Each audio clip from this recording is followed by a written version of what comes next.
Verse 37 says, in all these things we're more than conquerors. But how do I get to being more than a conqueror? As it is written, for thy sake we are killed all the day long. We are accounted as sheep for the slaughter. Death is before life. Death is before victory. My brother, when you hang on that cross and stay on that cross, you'll defeat all the powers of hell.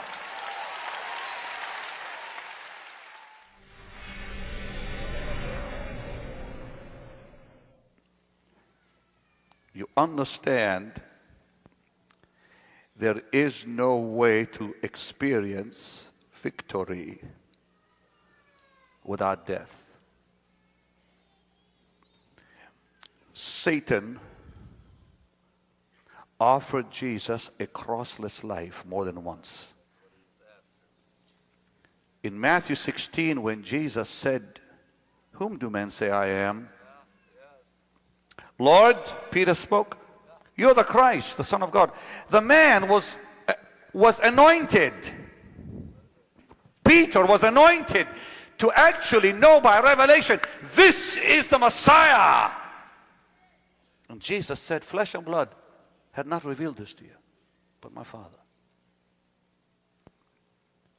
And the next thing you see, he looks at Jesus and says, after the Lord had said to him, I'm going to the cross. No, not you, Lord. You're not going. Get behind me, Satan, he said. You know what is so shocking? The enemy came first on the mount of the temptation and said to Jesus, I'll give you the world. You don't need to go to the cross. Just worship me, I'll give it to you. You don't have to die. I'll give you the world and the glory of the nations. You don't have to receive a thing by going to the cross. All you got to do is just bow before me and I'll give it to you for free. And Jesus said, no. Get behind me, Satan. Then the devil said, well, since he refused me, maybe I'll use Peter. I'll use his closest friend.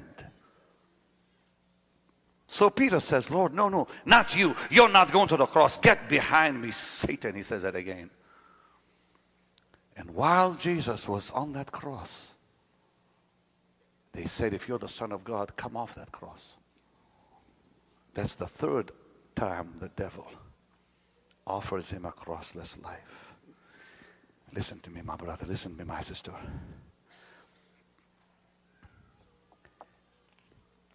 Just like the devil offered Jesus a crossless life, he'll offer you the same.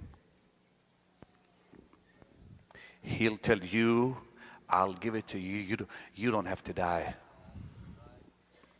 No, my friend. There's no shortcuts. If you want to live victoriously, it's only through the cross.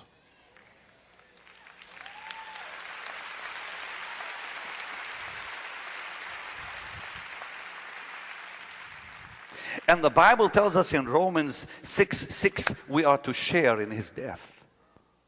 In Galatians chapter 5, it also tells us the same. In Galatians 2:20, it tells us the same. I am crucified with Christ, it says. We are commanded to share in his death. When we decide to live this kind of life, the battle really begins. Psalm 118:27 says, bind the sacrifice with cords, even to the horn of the altar, which means sanctification is an ever increasing participation in the Lord's death. It's the only place Satan cannot touch you. The only place you're safe is on that cross. Listen to me. Jesus said, if any man will come after me, let him deny himself, take up his cross and follow me. The devil offered him 3 times a crossless life, and Jesus said no. No shortcuts. What the devil offered him, he'll offer you. My brother, my sister, there's 2 ways. The devil's way or God's way. The devil's way will bring complete destruction. God's way will bring victory. Choose the cross. Choose God's way. Deny self. Say no to the flesh. Let the old man die and stay dead.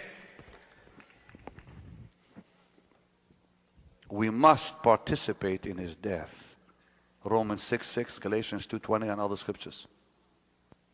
And the Bible tells us something most remarkable. Listen to this. We all want to be conquerors. We all want to have victorious lives. Listen to what the Bible has to say. Who shall separate us from the love of Christ? Shall tribulation or distress or persecution or famine or nakedness or peril or sword? As it is written, for thy sake we're killed all the day long. We're accounted as sheep for the slaughter. Nay, in all these things we are more than conquerors through him who loved us.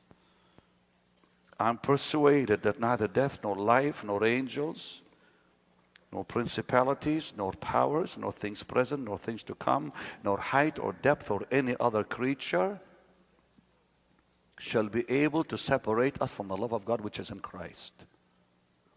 Wait a minute. Who shall separate us from the love of Christ? He asks, shall tribulation, distress, persecution, famine, nakedness, peril, sword? Now you think he'll jump right over to verse 37 and says, nay, in all these things we're more than conquerors. No, he doesn't. Right between the question and the answer is the cross. Listen to what I'm telling you. He asks a question. Who shall separate us from the love of Christ? He asks. Shall tribulation? How about distress? How about persecution? How about famine? How about nakedness? Or peril, or sword? Now, he could have jumped straight over to verse 37 and said, nay, in all these things we're more than conquerors, but he doesn't. Why? Because Paul the Apostle, by the Spirit, knows the only way to conquer is through Calvary. That's why verse 36 is right in the middle. Verse 35 says, who will separate us from the love of Christ? Distress, tribulation, nakedness, peril, sword. Verse 37 says, in all these things we're more than conquerors. But how do I get to being more than a conqueror? As it is written, for thy sake we are killed all the day long. We are accounted as sheep for the slaughter. Death is before life. Death is before victory. My brother, when you hang on that cross and stay on that cross, you'll defeat all the powers of hell.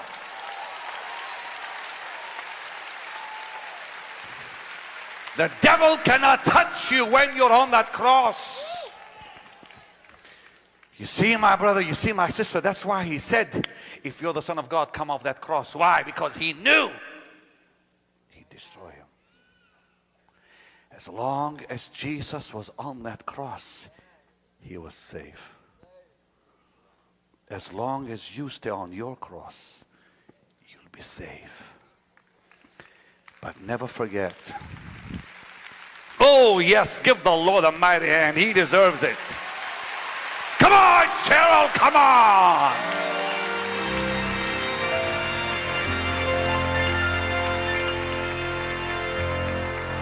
The cross produces conquerors.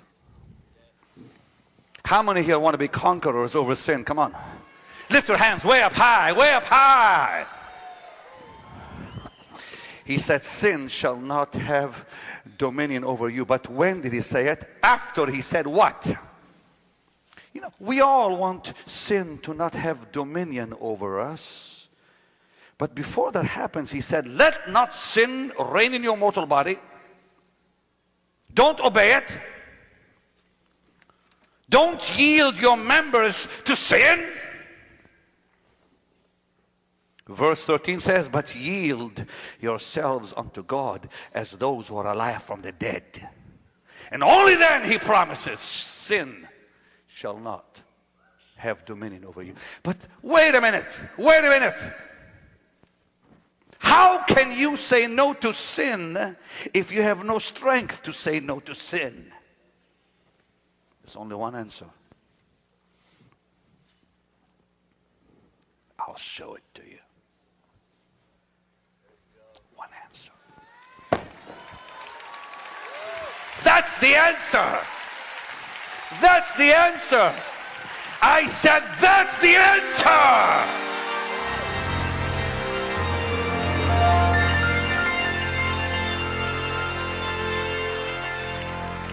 Do you remember the old song?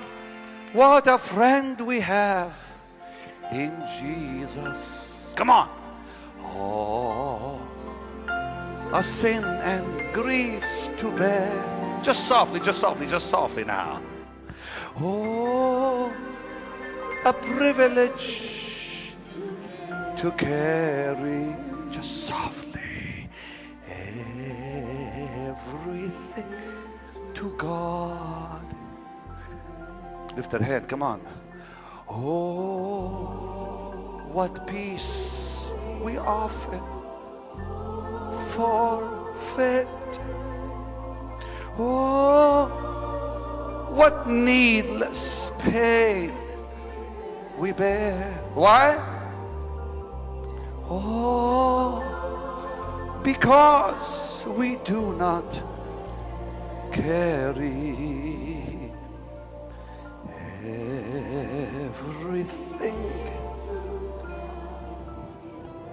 But I gotta tell you something. I gotta tell you something right now. I gotta tell you something now. You cannot pray. Sit down there. Choir, sit down.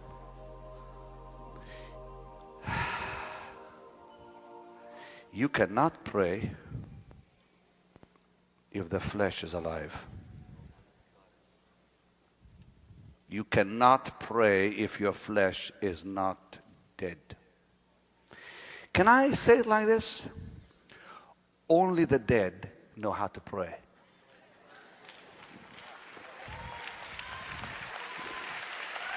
You understand what I just said? If you do, put your hands way up high. Yeah, because the living don't know how to pray.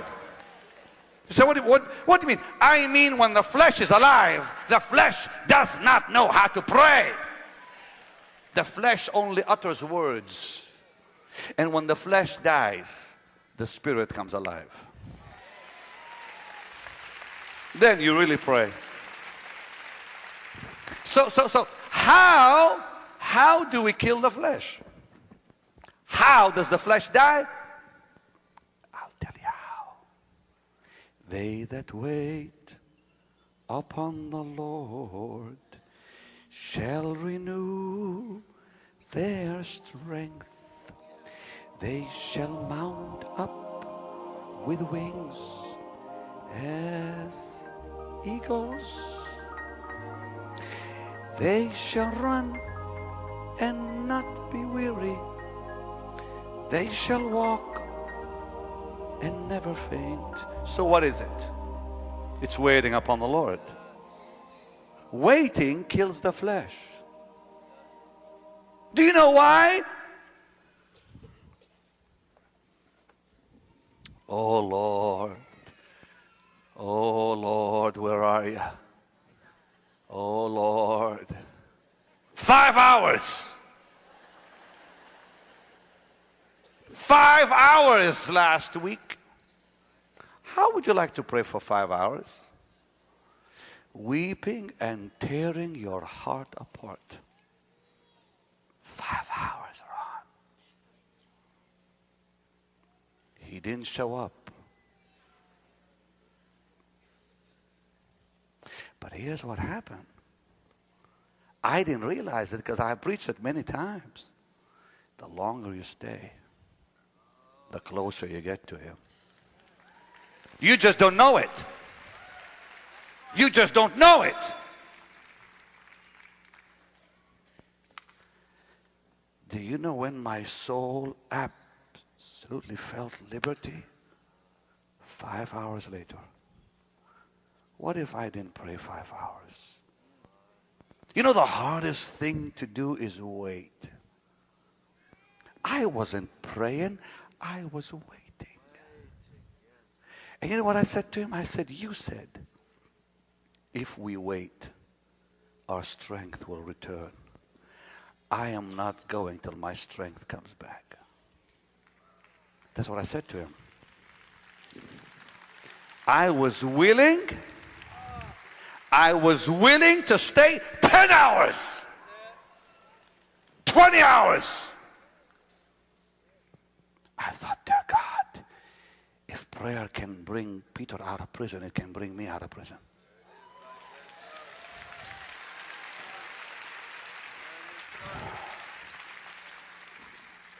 Sometimes you're so weak you can't pray, so you say, Lord, let somebody pray for me. Because I'm too weak to pray. But then you give up and say, I'm going to do it myself. You cannot really pray till you surrender. Now listen to this. If any man come to me and hate not his father, his mother, his wife, children, brothers, sisters. This is the part that is hard. How can you hate your daddy and mama? Children? Brothers? Well, I don't know about hating brothers. Maybe sometimes you're angry with them. Sisters? Yea, your own life. You cannot be my disciple. Lord, just a second.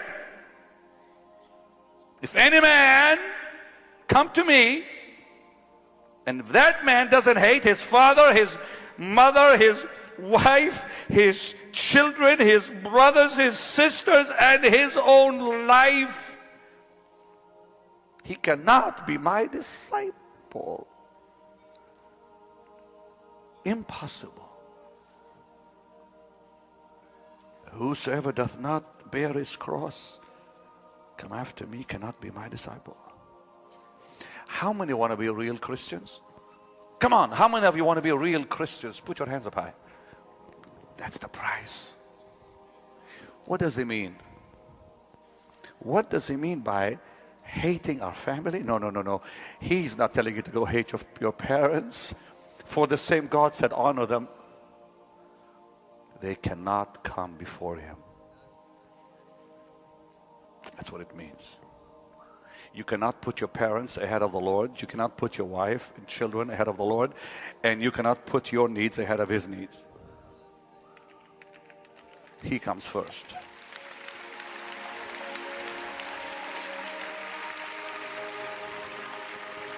Will you make that decision tonight? Please, for a minute, at the cross, at the cross. He put you first when he died. He didn't put himself first. He could have very easily given up and said, no, I'm not going to do it. I will not do it. Oh, thank God. Thank God he did not give up. He put me first. He put you first. Now it's time we put him first. If you really want to put him first in your life, stand up.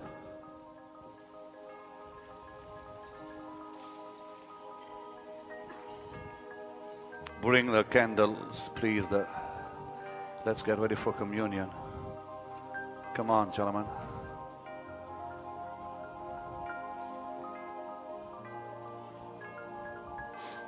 Please come. When Hinn voices, come right here.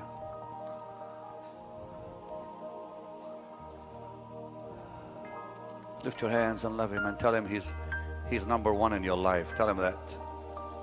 Say Jesus. Say it out loud, Jesus.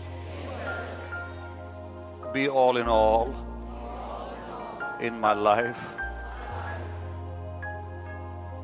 Be number one in my life.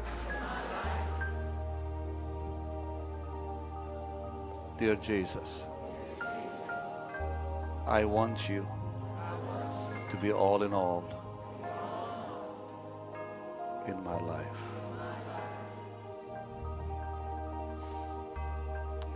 Minister, will you please minister to us?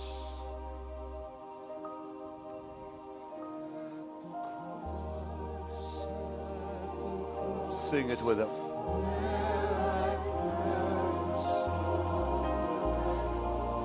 And the burdens of my heart rolled away. It was there by faith. It was there by faith. I received my sight, and now I am happy. Oh, lift your hands, sing it, lift your voices. At the cross, where I first saw the light, and the burdens of my heart rolled away, all away. It was there by faith. I received my sight, and now I am happy. Oh, every voice, every instrument.